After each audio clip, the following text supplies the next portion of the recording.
Judges chapter 5, verse 21. The Kishon River swept them away. That ancient river, the Kishon, marched on my soul with courage. Then the horses' hooves hammered the ground.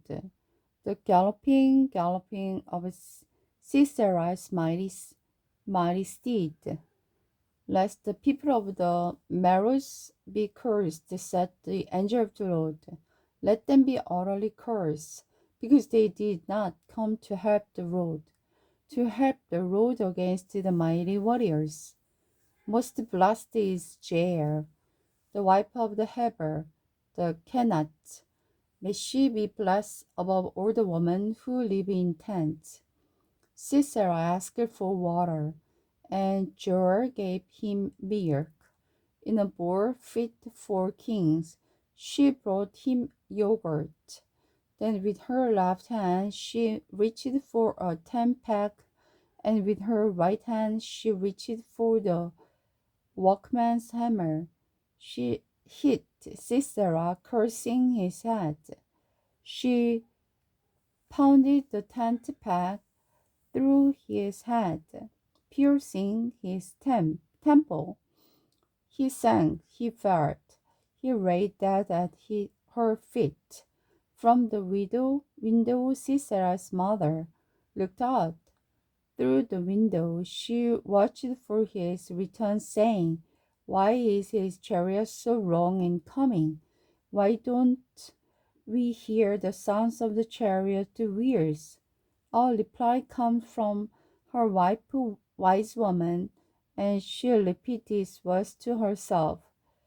They are dividing the captured goods. They found a woman of two for every man.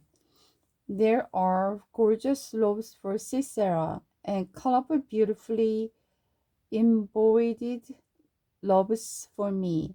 Wrote, "May all your enemies die," and Sisera did, but may those who love you rise like the sun as for strength. Then there was peace in the land for 40 years. Again, the Israelites did what was evil in the Lord's sight. So the Lord handed them over to the Midianites for 7 years. The Midianites were so cruel that the Israelites fled to the mountain where they made a hidden place for themselves in caves and dens. Whenever the Israelites plant their crops, marauders from the Midian, Amalek, and the people of the east would attack Israel, camping in the land and destroying crops as far away as Gaza. They left the Israelites with nothing to eat, taking all the sheep, oxen, and donkey.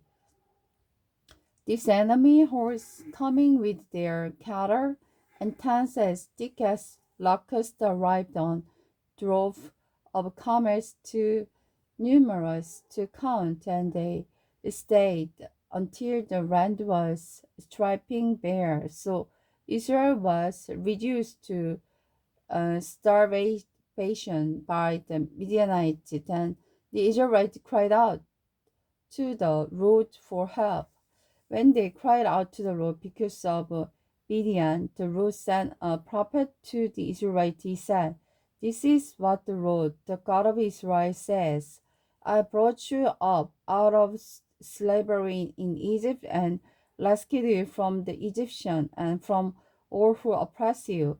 I drove out your enemy and gave you their land. I told you, I'm the Lord your God. You must not worship the God of the Amorites in whose land you now live, but you have not listened to me." Then the angel of the Lord came and sat beneath the oak tree at Oha, which belonged to Joas of the clan of the Abijah.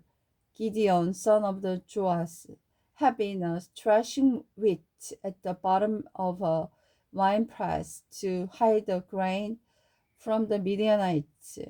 The angel of the Lord appeared to him and said, "Mighty hero, the Lord is with you." Sir, Gideon replied, if the Lord is with us, why has all this happened to us? And where are all the miracles our ancestors told us about?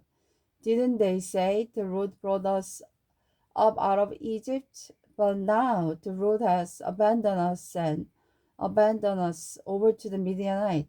Then the Lord returned to him and said, go with the strength you have, rescue Israel from the Midianites. I'm sending you. But Lord, Gideon replied, how can I rescue Israel? My clan is weakest in the whole tribe of the Manasseh. I'm the least in my entire family.